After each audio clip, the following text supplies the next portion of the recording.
líquida, que era el plasma o el suero, y una parte sólida, entre comillas, que eran las células que conformaban este tejido. Pues ahora vamos a ver con mayor detalle estas células, también llamadas elementos formes, porque tienen forma, elementos formes de la sangre. Voy a hacer presentación con diapositivas.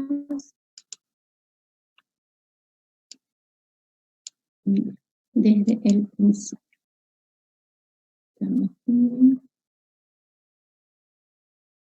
Ya.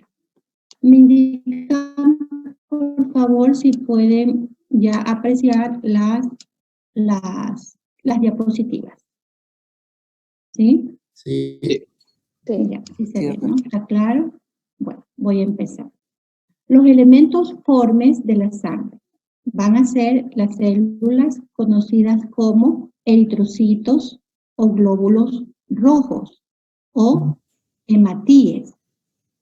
Con esos tres nombres podemos reconocer estas células: eritrocitos, glóbulos rojos o hematíes, como ustedes le quieran llamar.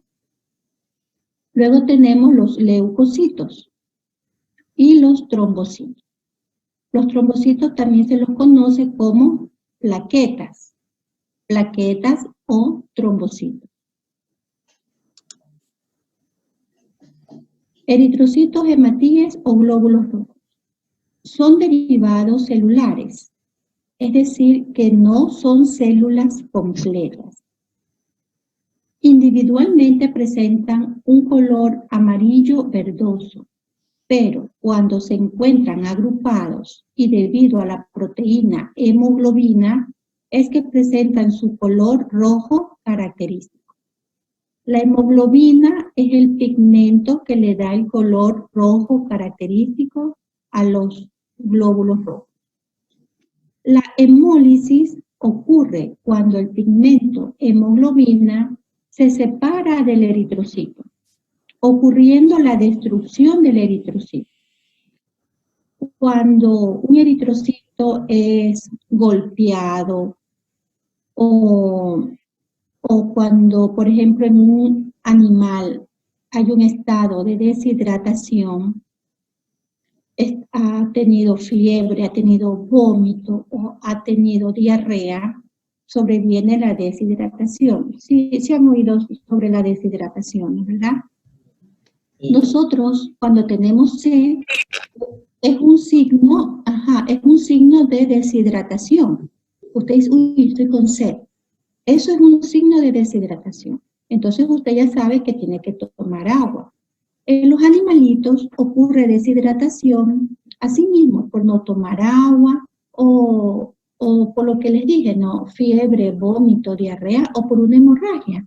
Una hemorragia causa también deshidratación, porque ya habíamos dicho que la sangre tiene un componente líquido, que es el suero o el plasma. Entonces, cuando hay hemorragia, se pierde la sangre junto con este plasma, junto con este suero.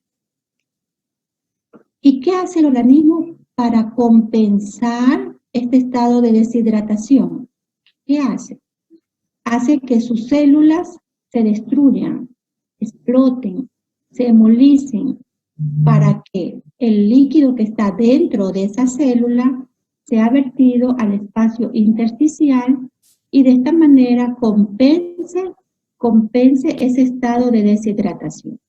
Entonces, por eso aquí leemos que la hemólisis ocurre cuando el pigmento hemoglobina se separa del eritrocito, ocurriendo la destrucción del eritrocito. ¿Pero por qué ocurre esto? Dentro del organismo por deshidratación, básicamente. Fuera del organismo, por ejemplo, cuando nosotros extraemos una muestra de sangre en el tubo recolector de sangre, si nosotros agitamos ese tubo, sí conocen los tubos para extraer muestras de sangre, ¿no? Si los han visto, ustedes han ido a un laboratorio y se han hecho un hemograma y le han extraído sangre en esos tubos.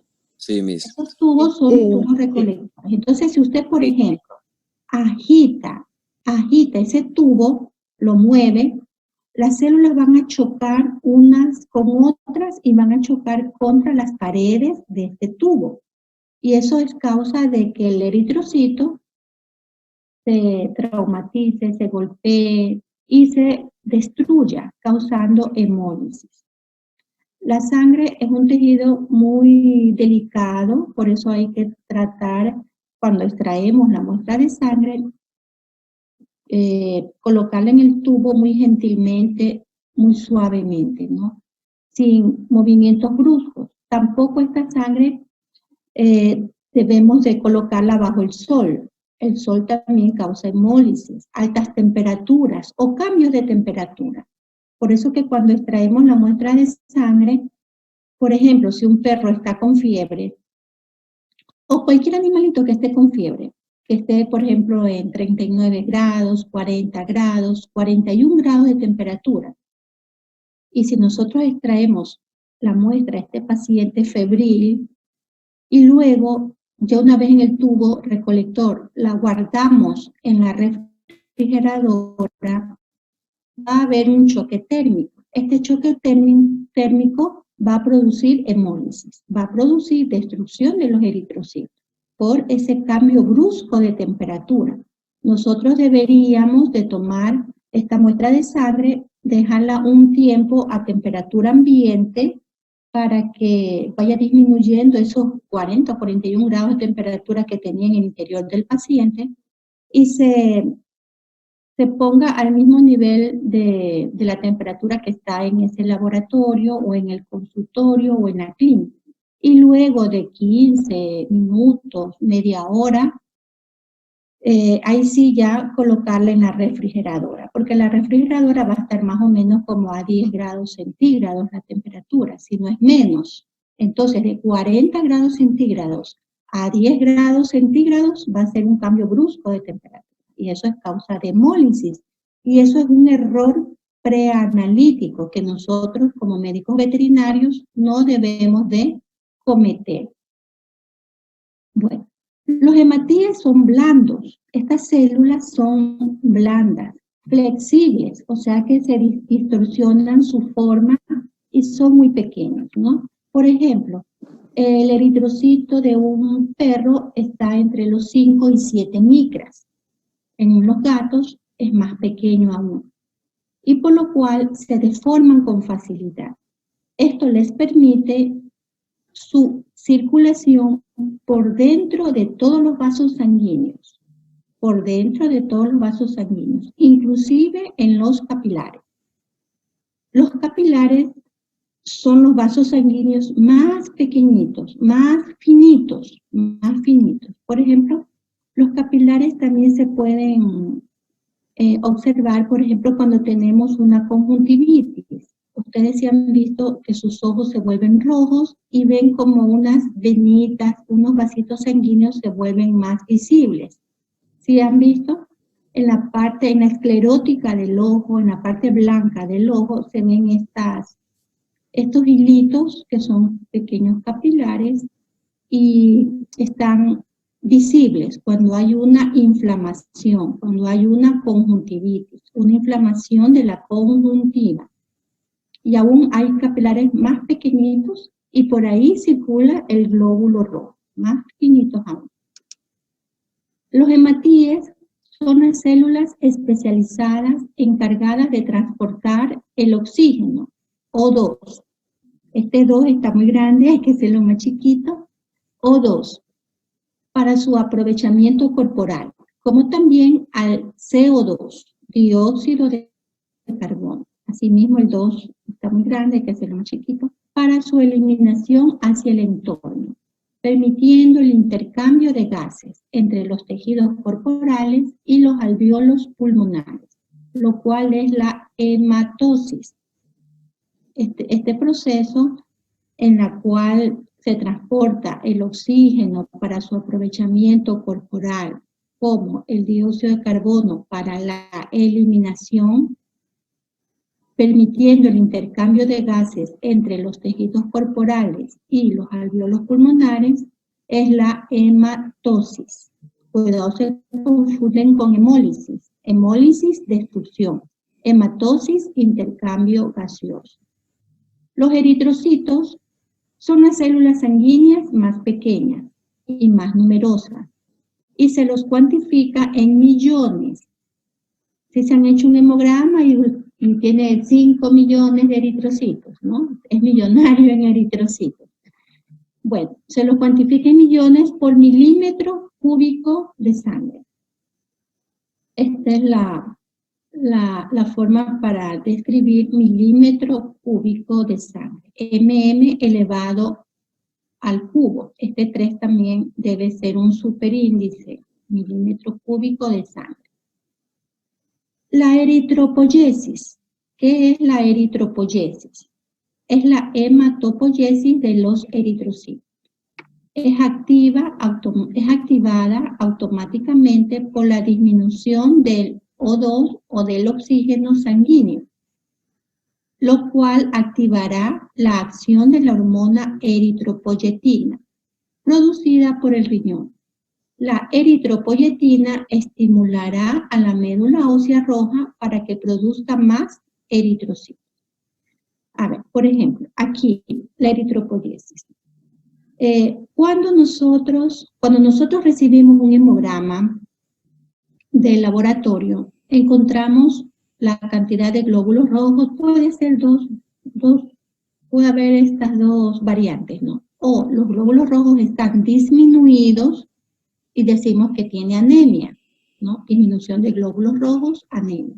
O puede estar en pocos casos elevados. Decimos que hay una eritrocitosis.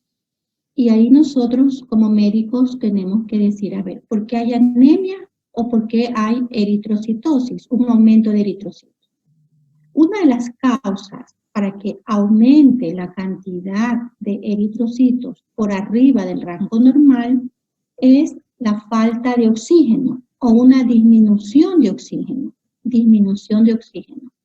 El animal no respira bien, tiene algún problema o cambió de altitud. Por ejemplo, cuando un paciente viaja de la costa hacia la sierra, ¿qué pasa?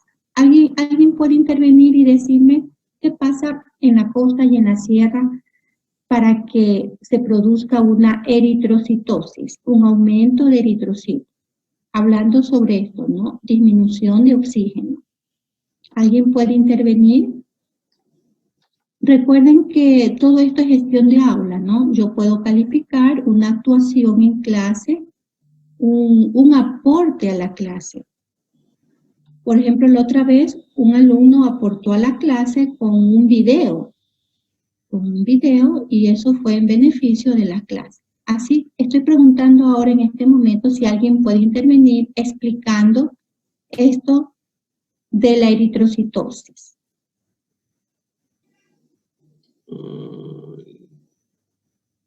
Que sobre los niveles. Si se equivoca, aquí le puedo corregir y si está bien, ok, muy bien. A ver, ¿quién?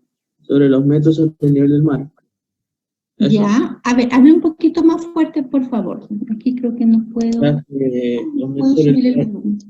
A ver, hable más fuerte para poderlo escuchar, porque no le escucho bien. En Quito el nivel del mar está más alto. Algo Ya. así. Entonces, ahí el oxígeno escasea cada vez más que subes, ¿no? ¿Perdón? El oxígeno escasea cada vez que sea más alto el nivel del mar. Ya. ¿Y entonces qué pasa? Entonces, ahí está la eritrocitosis, pues. No. A ver, les voy a explicar un poquito más para que quede más claro. Las células no se oxigenan bien. A ver, dígame. Las células no se oxigenan bien por la altura. No le escucho. Hable más fuerte. No puedo aquí subirle el volumen. Que las células no se oxigenan bien por la altura. Ya, perfecto. ¿Y qué pasa? ¿Cuál es el mecanismo? La falta de aire. Y La falta de aire y ahogamiento de una persona. Ya. ¿Y qué tiene que ver con los glóbulos rojos? Estos tienden a aumentar. ¿Por qué?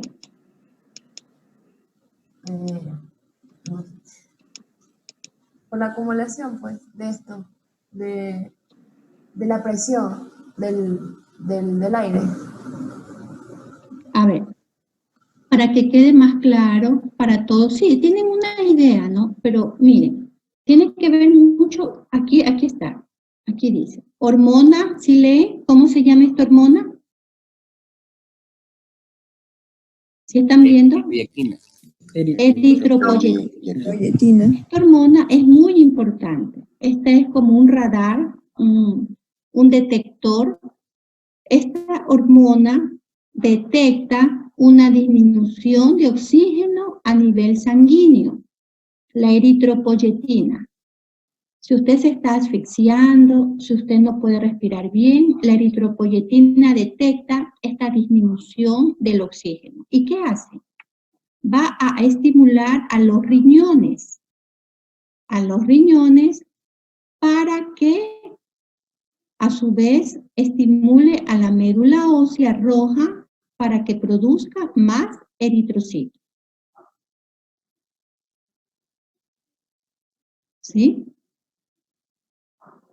Esta hormona es producida en el riñón. Los riñones van a ser un punto clave, porque imagínense, si hay una insuficiencia renal, si estos riñones no están trabajando, no va a haber esta hormona eritropoyetina, no va a poder detectar este cambio o esta disminución de oxígeno en la sangre. Es muy importante que los riñones estén funcionando bien para que la eritropoyetina actúe sobre la médula ósea roja, estimulando a la médula ósea roja para que produzca más eritrocitos. Recuerden ustedes que los eritrocitos se forman en la médula ósea roja. Ya vamos a ver en tejido óseo esto. Se forman en la médula ósea roja y es estimulada esta producción, esta síntesis a través de la eritropoyetina. ¿Sí? Por ejemplo, cuando se viaja a la sierra, tenían razón, allá por el cambio de altitud hay menor cantidad de oxígeno. Hay menor cantidad de oxígeno.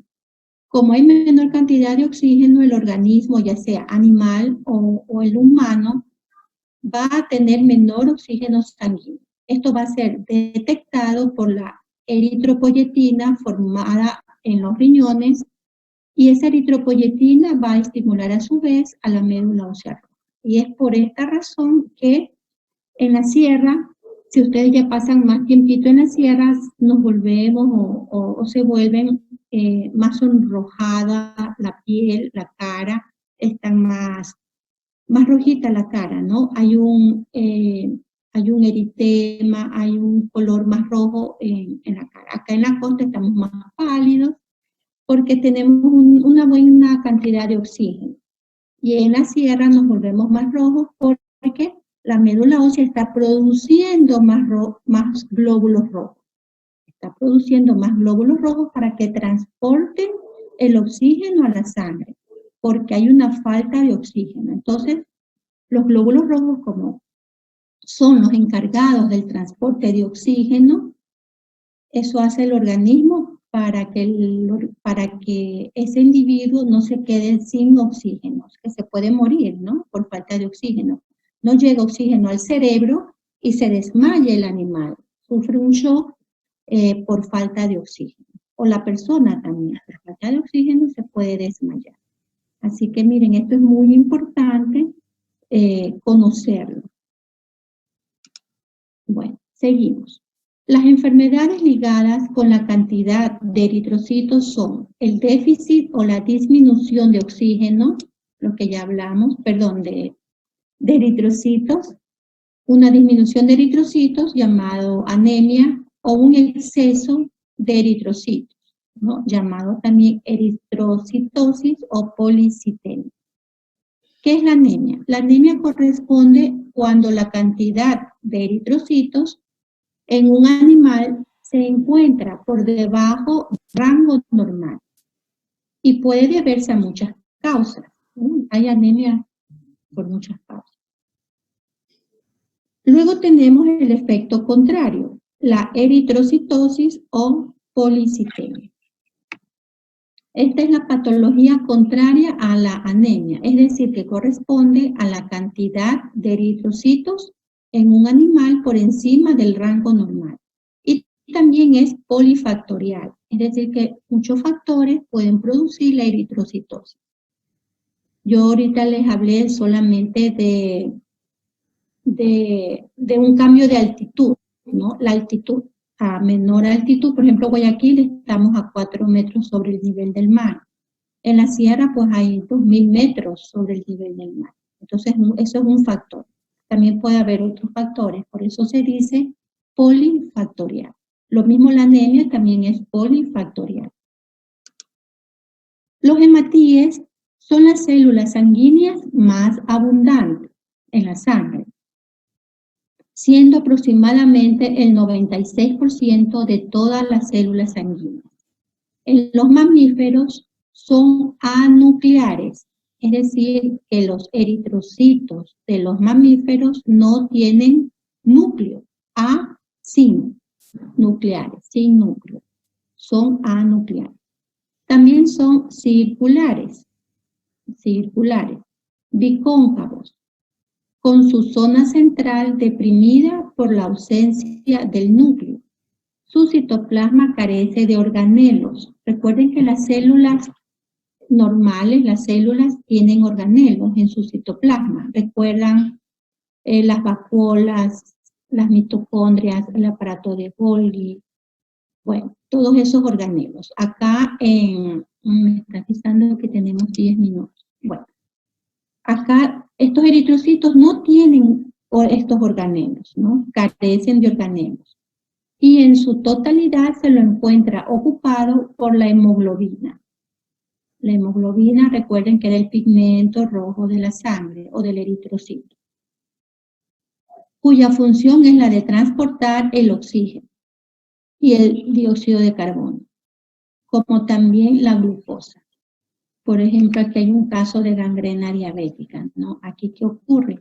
El oxígeno no es capaz de transportar, la hemoglobina no es capaz de transportar el oxígeno a todos los rincones del cuerpo. Por ejemplo, en las personas que sufren de gangrena diabética es porque no llega oxígeno por ejemplo, al pie de esa persona.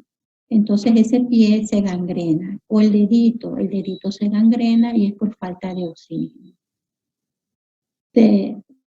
Por falta de oxígeno transportado a través de la hemoglobina, ¿no? En las aves y reptiles son de forma elíptica. Miren, nosotros, esto es lo bonito de estudiar veterinaria, porque nos enseña de todos los animales sus particularidades, sus características. Y si nosotros vamos a evaluar la sangre de una gallina o de una iguana, por ejemplo, un ave y de un reptil, vamos a observar que no tienen forma circular o esférica, como decíamos, que eran los mamíferos. Acá en estos animalitos va a tener una forma elíptica, biconvexa, debido a que en el centro sí presentan el núcleo celular. Van a tener forma elíptica y vamos a observar el núcleo del eritrocito, pero en las aves y en reptiles. En los mamíferos va a ser diferente la forma. Aproximadamente los eritrocitos en las personas tienen una vida media de unos 4 meses, 120 días más o menos, ¿no? 4 meses. Y en las tortugas, miren cuánto duran los eritrocitos en las tortugas, cerca de 1 año. En los ratones son los mismos eritrocitos que están circulando por 40 días.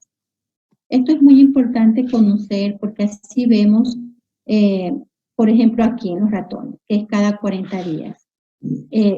Si cada 40 días hay un nuevo lote de eritrocitos y cómo salen, cómo son. Esto ya más adelante, cuando vean patología médica, les va a interesar, ¿no? El tiempo de vida de los eritrocitos. Se originan primordialmente en la médula ósea. Los eritrocitos se originan en la médula ósea a partir de las células precursoras, las que originan a los glóbulos rojos, llamadas unidades formadoras de colonias eritrocíticas, o también llamadas células madre, eritrocíticas o hemocitoblastos. Estas son las precursoras de los eritrocitos. Durante la fase embrionaria y en la cual no existen los huesos, acuérdense que cuando es un embrión aún no hay huesos, son formadas por el vaso. Miren, ya hay un vaso en ese embrión, en ese feto, ya hay un vaso, y es el vaso el que en esa etapa embrionaria va a producir las células sanguíneas. Una vez que se formen los huesos, ya son los huesos los encargados de producir la hematopoiesis, la formación de las células sanguíneas. Una vez que los hematíes terminan su periodo útil, o sea, cuando ya se les acaba los 40 días, cuando son los ratones, el año cuando son las tortugas, o los 4 meses cuando hablábamos de las personas, cuando los hematíes terminan su periodo útil y mediante la apoptosis van a ser eliminados por las células Kupffer del hígado y por los macrófagos del vaso, también por la médula ósea. Miren cómo cumplen su vida, su etapa de vida estos eritrocitos, ¿no? Se producen, se maduran, van a la circulación y luego de su tiempo útil van a ser eliminados por las células Kupffer del hígado y por los macrófagos del vaso y también por la propia médula ósea. La eritropoiesis corresponde al proceso de producción de los eritrocitos. Se producen, se sintetizan, lo cual es estimulado por la baja del oxígeno sanguíneo, lo que es detectado por los riñones, y los cuales, de ser necesario, secretan la hormona eritropoyetina, lo que les hablaba hace un momento, ¿no? La eritropoyetina estimula la proliferación y la diferenciación de los precursores de los hematíes a partir de las células madre eritrocíticas, mediante la eritropoiesis en los órganos hematopoyéticos, que es la médula ósea, básicamente. Ocurre el proceso de la maduración de los eritrocitos. En este proceso de formación de eritrocitos, tienen que madurar los eritrocitos. A veces están en circulación células inmaduras, pero lo normal es encontrar un pequeño porcentaje de estas células inmaduras y la mayor cantidad de células maduras, mediante la ocurrencia de una serie de diferenciaciones. Tenemos las unidades formadoras de colonias, luego viene el rubriblasto, esta es el primer eritrocito inmaduro. Miren, esta terminación blasto, en cualquier parte, blasto, significa que es el origen, lo primero, lo más inmaduro, rubriblasto. Luego deriva el eritroblasto. Esto es un poquito más avanzado en su desarrollo. Luego normoblasto, luego viene el reticulocito, todos estos son eritrocitos, todos estos son inmaduros hasta reticulocito. Y luego viene, por último, el eritrocito maduro. ¿Sí? Esto es la cadena de cómo se forma el eritrocito. Desde su estado de inmadurez hasta alcanzar la madurez. Recién como reticulocito, es la etapa previa al hacer ya un eritrocito maduro, recién como reticulocito es liberado de la médula ósea. Antes que me olvide, se acaba esta sesión y regresamos en 15 minutos para continuar. ¿Sí me escucharon? Sí, espera. Ya, entonces ya mismo creo que se acaba. Bueno, se acaba y regresamos. Recién como reticulocito, que es una etapa de inmadurez del eritrocito, es liberado de la médula ósea. Y luego de unos 2 días llegarán a madurar hasta eritrocitos. En circulación sanguínea deberían existir fisiológicamente un 5% de reticulocitos, lo que les mencionaba, ¿no? En la sangre podemos encontrar estas células inmaduras de eritrocitos, pero en un porcentaje inferior, 5%. Eso es normal. Encontramos reticulocitos, ya está bien normal. Es decir, hematíes o glóbulos rojos inmaduros. De una unidad formadora de colonias eritrocíticas resultarán de 30 a 40 eritrocitos. Miren, esta unidad formadora es como la mamá de los eritrocitos. De esta mamá van a resultar 30 o 40 eritrocitos. En las personas se ha calculado que cada segundo aproximadamente se mueren 5 millones de eritrocitos. Los eritrocitos son las células más numerosas dentro del organismo animal. Esto creo que ya lo mencionamos, ¿no? Son las más numerosas. Miren cómo existen células, ya hablamos de células en el tejido epitelial. Ya hablamos de células en el tejido conectivo. Y aquí en la sangre, que es un tejido conectivo especializado, también hay células. Y aquí en este tejido especializado vamos a encontrar las células más numerosas dentro del organismo del animal. Hemólisis, lo que les hablaba al inicio. Hemólisis. ¿Ya leímos esta diapositiva?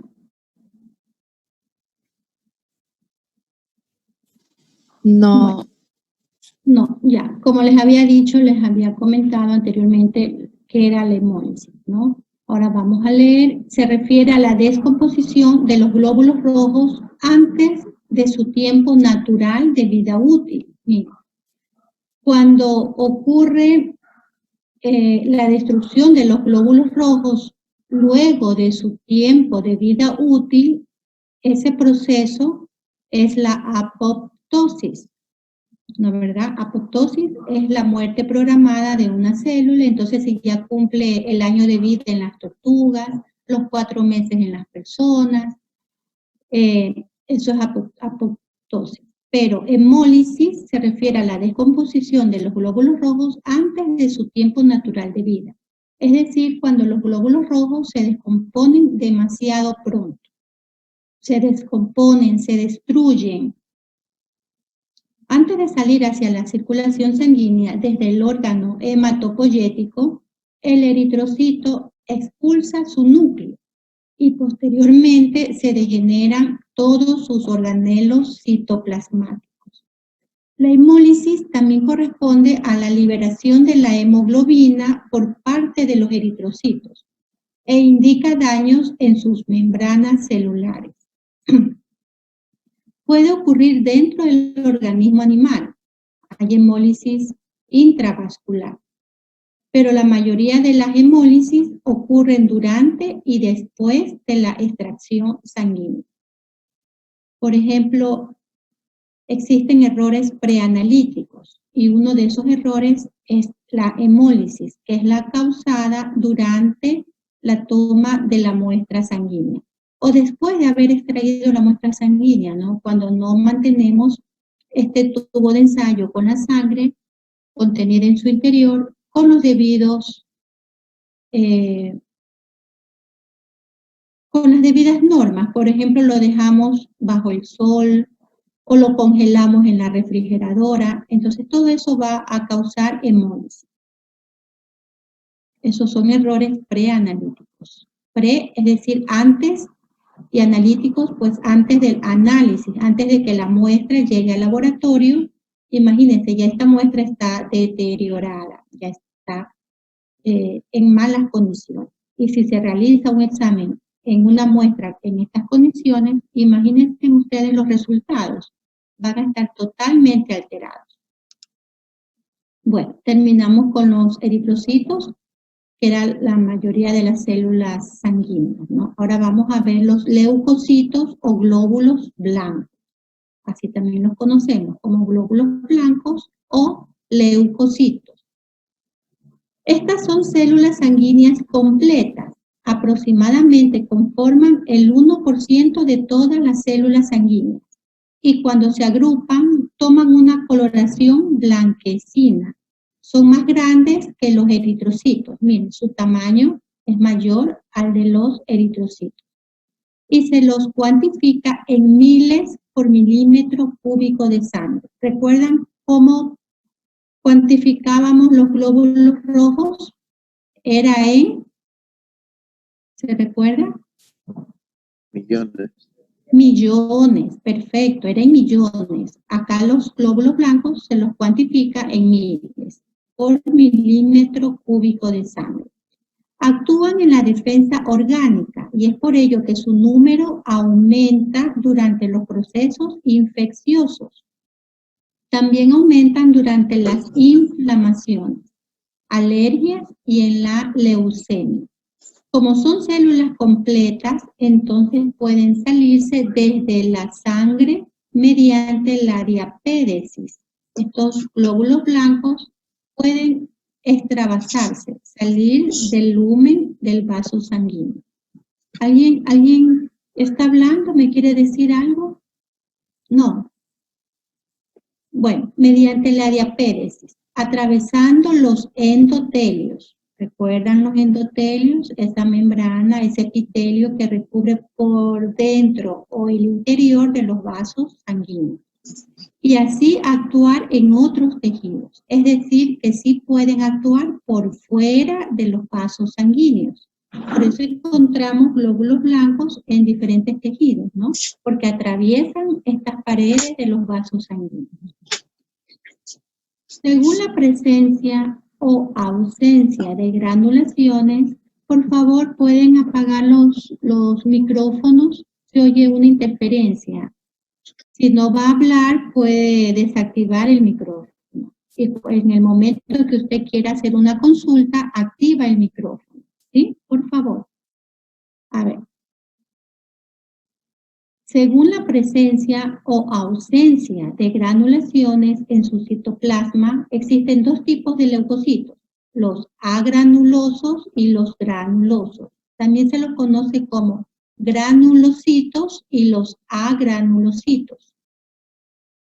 Agranulocitos o mononucleares. Estos son los linfocitos y los monocitos. Y los granulosos, granulocitos o polimorfonucleares son los neutrófilos, los eosinófilos y los basófilos. Aquí es eosinófilos, aquí es con O, y basófilos. Tienen un núcleo único, pero multilobulado. Y de allí su nombre, o sea, polimorfonuclear. Su núcleo tiene lóbulos que no siempre mantienen la misma forma, ¿no? Tienen formas diferentes, multilobulares. Por eso es poli de muchas formas el núcleo, polimorfonuclear. De allí su nombre y también por lo cual pueden tomar variadas formas. Las patologías, las enfermedades, patologías o enfermedades en cuanto a las cantidades existentes de leucocitos son leucocitosis, cuando aumenta el número de leucocitos, y leucopenia, cuando disminuye. Leucocitosis es el aumento de los leucocitos por encima de los parámetros normales o de los rangos normales, pudiendo ser eosinofilia, neutrofilia, linfocitosis, monocitosis. Y leucopenia es la disminución de los leucocitos por debajo de los parámetros normales de la especie animal. Recuerden que hay tablas de los valores normales por cada especie animal. Hay tablas para el gato, tablas del perro, del bovino, del equino, del cerdo, del pollo, pudiendo ser, en este caso, neutropenia, linfopenia y monocitopenia. Las disminuciones. Miren, la disminución de algo es con este sufijo, ¿no? Penia. Y en cambio el aumento es ocitosis, es el aumento. Vamos a ver ahora las plaquetas o trombocitos. Cuando la sangre se sale de los vasos sanguíneos o deja de circular, las plaquetas se adhieren unas a otras, iniciando y ayudando en el proceso de la coagulación sanguínea, provocando la fase plaquetaria, la cual es provisional. Las plaquetas también intervienen en la hemostasia. Hemostasia es para que deje de sangrar, ¿no? Hacemos hemostasia mediante fármacos o también podemos hacer hemostasia mediante una pinza hemostática. Si han oído nombrar una pinza hemostática, pinchamos el vaso sanguíneo que está sangrando y evitamos la hemorragia. Entonces, en la hemostasia, mediante la liberación de sustancias que producen la vasocontracción. Vasocontracción es cuando el calibre de algún vaso se contrae, ¿no? Se hace más chiquito y de esta manera evita que la sangre fluya al exterior de ese vaso, vasocontracción. Y también la aglutinación plaquetaria en el punto de lesión de los endotelios. Va a producir un grumo, una masa de plaquetas para evitar que ese endotelio lesionado permita el derrame, permita la fuga de sangre hacia el exterior. Las plaquetas propiamente no son células, son fragmentos de citoplasmas que se desprenden de los megacariocitos, que se encuentran en la médula ósea y que no ingresaron a la circulación como megacariocitos. Su periodo de utilidad es corto y en las personas se mantienen hasta por 3 días aproximadamente. Se las cuantifica en miles de plaquetas por milímetro cúbico de sangre. Su aumento por encima de lo normal se conoce como trombocitosis. A su disminución se la denomina trombocitopenia. Megacariocitos son células gigantes, multinucleadas, que forman parte del tejido hematopoyético de la médula ósea. Dan origen a las plaquetas o trombocitos, para lo cual liberan fragmentos de su citoplasma hacia un sinusoide, pasando luego hacia la circulación sanguínea. A este proceso, desde la célula madre a megacariocito y luego a trombocito o plaqueta, se lo conoce como trombopoyesis. Así como hay eritropoyesis, también hay leucopoyesis, también hay trombopoyesis. Yesis, la formación, la síntesis de estas células. Linfocitos. Son los leucocitos más pequeños, son agranulocitos. Existen de 2 tipos, linfocitos B y linfocitos T. Ambos son producidos en la médula ósea, pero los linfocitos T completan su maduración en el timo y los linfocitos B en el vaso.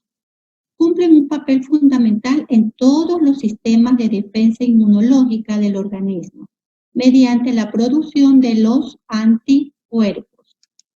Monocitos. Son los leucocitos más grandes, son agranulocitos, son móviles. Miren esta característica, ¿no? Son móviles. Realizan fagocitosis y son los precursores de los macrófagos. Poseen un núcleo grande, excéntrico, con forma variable, y ya en las células maduras se presenta con forma de una herradura. Macrófagos. Son células inmunitarias que se localizan en los tejidos. Sus precursores son los monocitos. Los monocitos durante las inflamaciones atraviesan los capilares y penetran en el tejido conjuntivo, convirtiéndose en macrófagos para fagocitar a todos los cuerpos extraños que ingresan al organismo, a más de las sustancias de desecho de los tejidos. Neutrófilos. Son los leucocitos que se encuentran en una mayor cantidad. Son granulocitos y su función principal es ingerir y destruir los microorganismos invasores de los tejidos del animal mediante la fagocitosis. En un neutrófilo maduro suelen existir 5 lóbulos en su núcleo. Cuando son células jóvenes, su núcleo se presenta menos lobulado y son los neutrófilos conocidos con el nombre de neutrófilos en banda o callados. O juveniles también, neutrófilos juveniles, los inmaduros. Eosinófilos son granulocitos y representan aproximadamente menos del 6% del total de los leucocitos. Luego de su formación permanecen en la médula ósea durante varios días y posteriormente salen a la circulación solamente entre 3 a 8 horas y después se ubican en la piel y en las mucosas de los aparatos digestivo y respiratorio. Se produce su aumento, es decir, eosinofilia, recuerden, eosinofilia es aumento, eosinopenia sería la disminución. Cuando hablamos de eosinofilia, generalmente durante las enfermedades parasitarias, son más grandes que los neutrófilos y la mayoría posee núcleos bilobulados. Realizan la fagocitosis y son la primera línea defensiva frente a los parásitos. Entonces, cuando un animalito presenta parásitos, en el hemograma va a resultar eosinofilia. Basófilos son los menos comunes y con un tamaño intermedio entre los neutrófilos y los eosinófilos. Abandonan la circulación para formar los mastocitos en los tejidos. Tanto los basófilos como los mastocitos poseen receptores de membrana que actúan frente a los alérgenos del medio externo. También actúan como mediadores en los procesos inflamatorios y en las respuestas inmunes frente a las infecciones parasitarias. Realizan la fagocitosis. Bueno, entonces esta es la parte teórica de las células sanguíneas. ¿Tienen alguna pregunta? Esto es un capítulo muy interesante, es muy amplio. Esto también lo van a volver a ver más adelante en otras materias. En el laboratorio clínico, por ejemplo, cuando estén en cuarto año, lo van a ver.